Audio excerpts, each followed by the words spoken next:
जी हां, हम आपको बताते चले कि निषाद पार्टी के राष्ट्रीय अध्यक्ष और उत्तर प्रदेश सरकार में कैबिनेट मंत्री डॉक्टर संजय निषाद ने आज अपने आवास पर डिप्टी कलेक्टर ज्ञान प्रताप सिंह और बीएलओ की मौजूदगी में अपना एसआईआर का फॉर्म भरा। उन्होंने कहा कि यह अपने हक और अधिकार का फॉर्म है जिसे सभी को भरना चाहिए। विपक्ष इसका दुष्प्रचार कर रहा है। विपक्ष नहीं चाहता कि दबे कुचले समाज के लोग मुख्य धारा में आए। मौजूदा समय में विपक्ष खुद अब एसआईआर का प्रचार प्रसार कर रहा है। विपक्ष दोहरे चरित्र के तहत कार्य कर रहा है। उन्होंने कहा कि बलिया की सीट को हराने में वहां के दलालों ने अहम भूमिका निभाई है। आगे हम ऐसा नहीं होने देंगे। दलालों को चिन्हित कर सबक सिखाएंगे और फिर से बलिया में पार्टी का झंडा बुलंद होगा। हम लोग पहले भी क्षत्रियों के साथ थे और आगे भी साथ रहेंगे। निषादों ने मर्यादा पुरुषोत्तम श्री राम का साथ दिया तो रावण खत्म हो गया और आज हमने साथ दिया है तो देश और प्रदेश में शासन सत्ता पर काबिज है। अगर दलाल नहीं होते तो हम बलिया नहीं हारते। उन्होंने कहा कि ऐसा यार को लेकर इसी प्रकार का दुष्प्रचार नहीं करना चाहिए। बीएलओ की मौतें जांच का विषय है। ये कहीं भी पुष्ट नहीं हुआ है कि एसआईआर की वजह से बीएलओ की मौतें हो रही है। इंडिगो एयरलाइंस के यात्रियों को हो रही परेशानी पर उन्होंने कहा कि सुरक्षा प्रमुख है और सुरक्षा व तकनीक को लेकर यह समस्याएं उत्पन्न हुई है। सरकार इस मामले में हस्तक्षेप कर लापरवाहों पर कार्रवाई सुनिश्चित करेगा।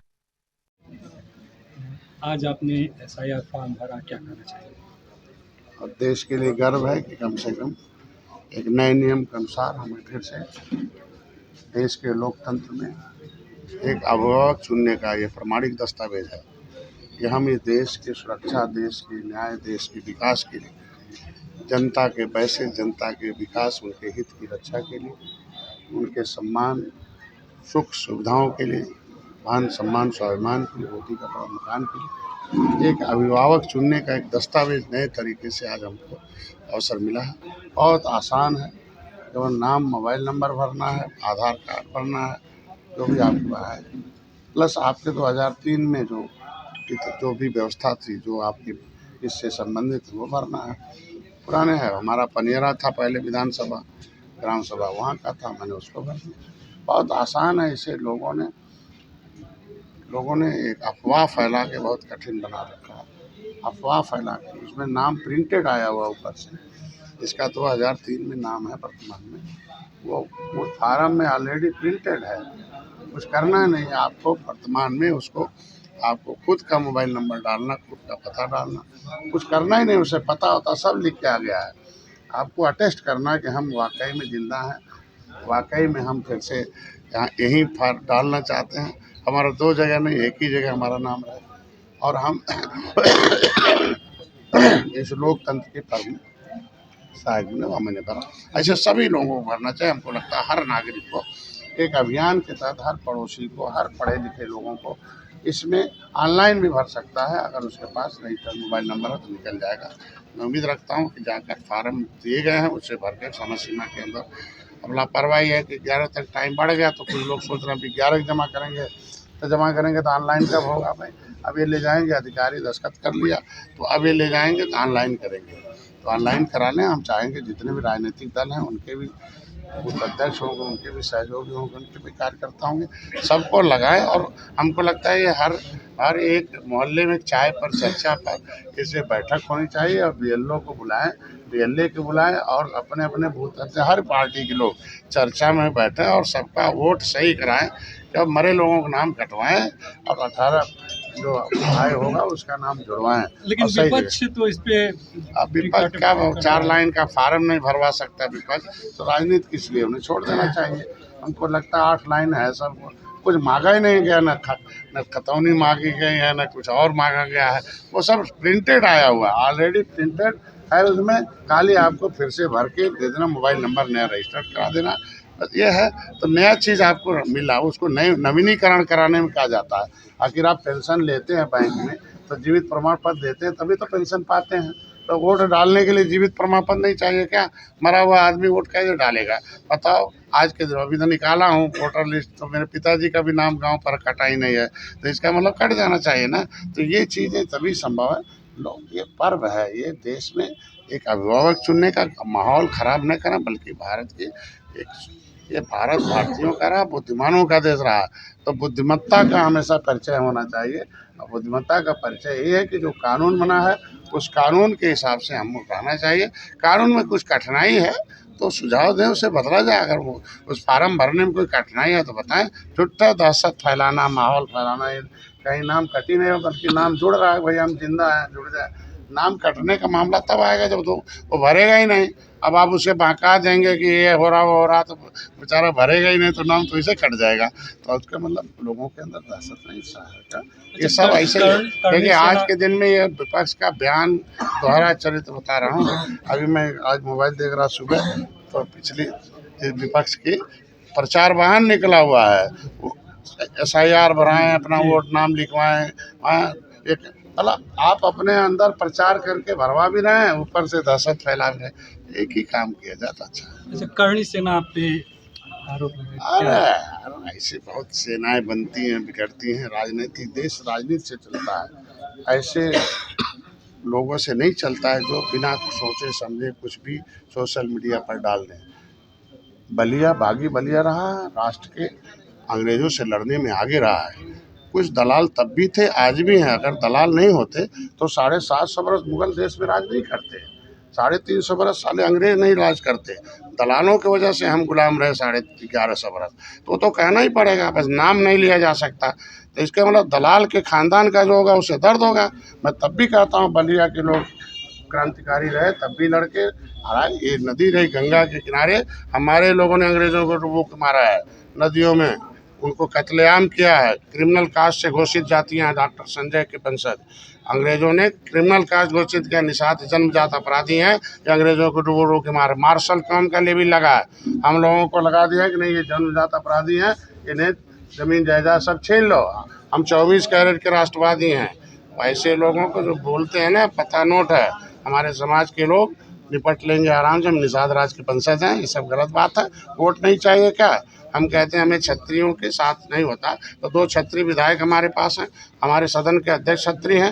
ये तो नॉन पॉलिटिकल बात है। वो तो चाहते हैं कि निषाद और क्षत्रिय अलग अलग हो जाएं, और फिर क्षत्रिय विधायक में हो। कौन ऐसा विधानसभा है जहाँ 40,000 50,000 निषाद वोटने हो? शहर में भी नदी के किनारे शहर है और शहर में भी निषाद हैं। तो ये क्या चाहती है? तो लगता है विपक्ष के नेता लोग हैं जो सत्यानाश कर रहे हैं। हमारे यही जिन्होंने पोस्ट डाला था ना, जिन्होंने डाला था वो उनके ससुर जी हैं जिनकी बात कर। और यही गोरखपुर में आए थे रोते हुए 2022 में हार गए थे, 2017 में हार गए थे। तो मैं ही आए थे, तो मैंने ही उन्हें चुनाव लड़ाया, जिताया। ऐतिहासिक सीट पे 40 साल से सपा का कब्जा था। बहुत बुद्धिमानी से वहाँ जीत दर्ज कराई। और फिर वो घुन लग गए। फिर बार बार अहंकार होता है ना, जैसे आता आदमी को अहंकार खा जाता है, तो अहंकार हो जाता है। तो कुछ ऐसे ही नेता लोग, हम लोग पॉलिटिकल आदमी हैं, हम लोग निषाद राज के वंशज हैं, हम लोग भारतीय सभ्यता के, इस भारतीय संस्कृति के संस्थापक हैं। थल क्षत्रियों का, जल क्षत्रियों का त्रेता से संबंध रहा है। चाहे भगवान राम ने निषाद राज को गले लगाया, और निषाद राज ने उन्हें बुलाया था, निषाद राज ने सेना दिया था, तब रावण खत्म हुए थे। वो तो लक्ष्मण सीता मैया राम अकेले गए थे, सेना तो निषाद राज की थी ना। तो अब अपने अतीत में जब आए अयोध्या, तो निषाद राज को बुलाए, और किसी को राजा थोड़ी बुलाए थे। तो अगर ये लोग इतिहास जानते तो इस तरीके का नहीं बोलते। आज के दिन में इतिहास आदमी को बनाता है, इतिहास नहीं जानने वाले बिगड़ खत्म हो जाते हैं। आज के दिन में निषाद राज का 56 फुट की मूर्ति भगवान राम की लगी हुई है, जाके वहाँ देखने की कुछ किसका इतिहास है। और भगवान राम के साथ निषाद राज की भी मूर्ति अयोध्या में लगी है, जहाँ निषाद मोदी नमन करने जाते हैं। तो निषाद राज के वंशजों को इस तरीके से शब्दों पर लगाम लगाएं, अमर्यादित टिप्पणी ठीक नहीं। हम कुछ दलालों की बात की है, कुछ दलाल तब भी थे, आज भी हैं, और आगे भी हैं। ऐसे दलालों को हलाल करना आवश्यक है। तो कार्यकर्ताओं को दलालों को हलाल करने की बात नहीं की जाएगी। यही दलाल तो खा रहे हैं ना, पूरे देश को खा गए। क्यों 70 साल हो गया, क्या हुआ बताएं? भूमिहीन है जो हमारे लोग, देश को आज़ाद कराने के लिए भूमिहीन है। रोड पर है, पाइपलाइन में, पॉलीथीन में है, झुग्गी झोपड़ी में है। अंग्रेजों ने कानून बना के उजाड़ा। शर्म आती है इन लोगों को? है झोपड़ी में इन्हें गरीब बना के मकान उड़ाएंगे, इनकी बहन बेटी की इज्जत लूटेंगे। ऐसा नहीं हो सकता। इनकी नौकरी कब्जा करें, इनके धन पर सबका, भगवान ने सबको बराबर दिया है, बराबर का अधिकार दिया। संविधान न्यायिक अधिकार, अनुसूचित जाति अत्याचार निवारण अधिनियम के अंतर्गत आते हैं। और समय आने दीजिए, होगा, सब कुछ होगा। और जिसने जिसने भी निषादों के साथ धोखा किया है, हमारे आदित भाषाओं का टिप्पणी किया है, वो सत्यानाश हो गया। चाहे कांग्रेस रही है, चाहे सपा रही है, चाहे बसपा रही है। एक समय था ना, गोली चलवाए थे, एक गोरखपुर था ना। अब काहे ने सपा आ जा रही सत्ता में भाई? 18% निषाद हैं। उल्टी गिनती शुरू हो गई, कांग्रेस 0 हो गई।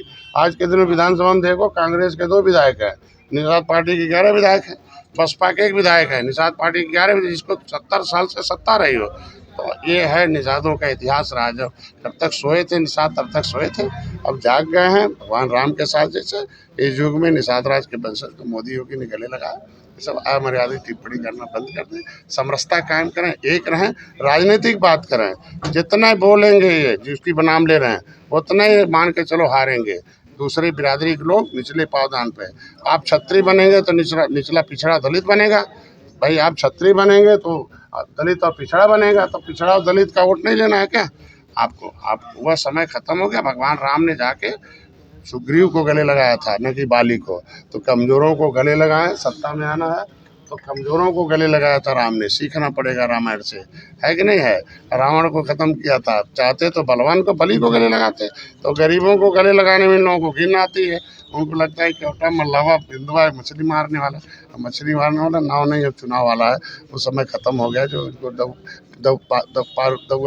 पौआ भर वोट को पौआ पिला के वोट ले लेते थे। 13 जनवरी को लखनऊ में कार्यक्रम हो रहा, पूरे देश के निषाद आ रहे हैं। अभी ताल से ताल कटोरा गए थे ना दिल्ली में, है हिल गया था ना दे। अभी लखनऊ में आ रहे हैं, देखो करोड़ लाख, कम से कम 50 लाख लोग आएंगे। देखना क्या होती है राजनीति, कैसी होती है। जिसको सत्ता में रहना है, जिसको जीतना है, उसे निषादों को मर्यादित और दोस्ती करनी पड़ेगी। और उनको रेट बोल कर, अपमानित करके आपको जो एक वोट नहीं प्राप्त कर सकते।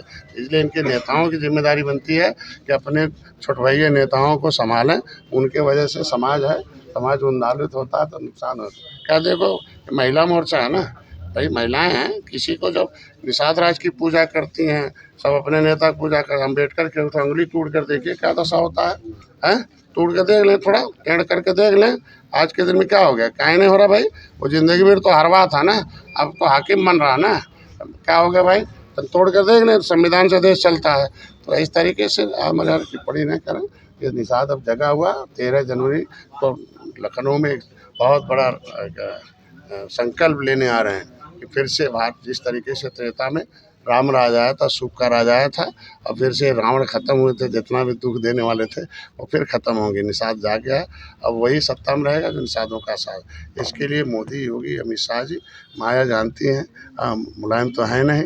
अखिलेश जी जानते हैं कि निषादों की कितनी ताकत है। बटन जब छूते थे निषाद, तब कांग्रेस थी सत्ता में, तब हाथी साइकिल सत्ता में थे। छूना बंद कर दिए, 0 हो गए। अब देखो कमल छूते हैं और कमल वाले भोजन वाली थाली छूते हैं, दोनों मिलकर अब देखो कैसे दिल्ली तक राज हो रहा है। देख समझ सकते हैं कि नहीं? मतलब बिहार में देख लो क्या हुआ, कहाँ चले गए सब लोग हवा में। भाई आज के दिन में सबको मोदी गले लगा रहे हैं तब सत्ता है, योगी सबको गले लगा रहे हैं तब सत्ता है। ये लोग तो बिखराव की बात करते हैं ना। हम लोग तो जगा रहे हैं कि दलालों से सावधान हो जाओ भाई। दलाल, अब क्या हुआ? बलियम कैसे हार गए भाई? क्यों हार गए भाई? दलाल नहीं होते तो हारते क्या बलिया हम लोग? बोलिए। आज के दिन में मोदी के चारों तरफ की सीटें हार गए हम लोग। किसके वजह से हारे ना?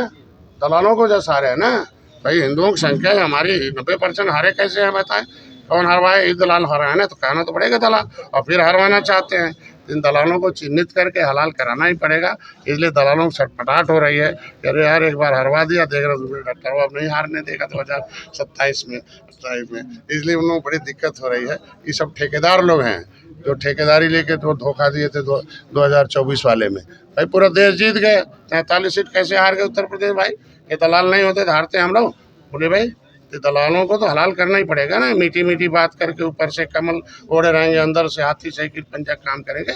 और जातियों में इस तरीके से जातियाँ सब एक हैं, सब लोग समान हैं और सबको सुविधा बिना भेदभाव के हमारी सरकार हर जाति, हर धर्म, हर हमारी सरकार ने दिया। प्रचार तो नहीं करेंगे कि हम मोदी जी ने, योगी जी ने 41,000 करोड़ के निषादों को दिया, उनके बच्चों को शिक्षा के लिए दिए, इसका प्रचार तो नहीं करेंगे। निषाद भाई, अब तुम्हारे लिए डॉक्टर संजय पैसा ले गए हैं, जाओ फार्म भर दो, मत्स्य विभाग टाइप करो मोबाइल में, मत्स्य विभाग उत्तर प्रदेश शिक्षा सहायता खट्टों से फार्म निकलेगा। अब हाई स्कूल इंटर में 20,000, BA में 30,000, उससे ऊपर 50,000 ले पढ़ाना निषाद का बेटा। अब काहे पौआ पिलाएगा, काहे दारू बनाएगा, काहे मजदूरी करेगा, पढ़ेगा लिखेगा तभी तो बढ़ेगा। तो ये लोग तो शिक्षा छीने थे दलाल लोग, तो हम शिक्षा हमारी सरकार दे रही है। आज के दिन वो हाथ पसारता था, हमारे बेटे की तबीयत खराब है तो दवाई दे दीजिए भाई आप लोग नेता लोग। आज तो कुछ है नहीं, शिक्षा सहायता मोबाइल में टाइप करें, उत्तर प्रदेश मत्स्य विभाग चिकित्सा सहायता खट्ट से फार्म भरा है, 5 लाख रुपया उसके पास है 8 दिन के अंदर।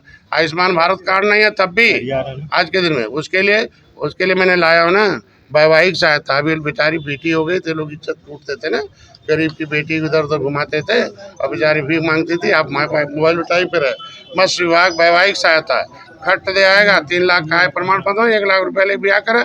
तो ये है योगी मोदी डॉक्टर संजय, तो इसका प्रचार करें। अगर भारतीय जनता पार्टी के वो वर्कर हैं तो भारतीय जनता पार्टी के योजनाओं का प्रचार करें, न कि दुष्प्रचार करें। बस मेरा कहने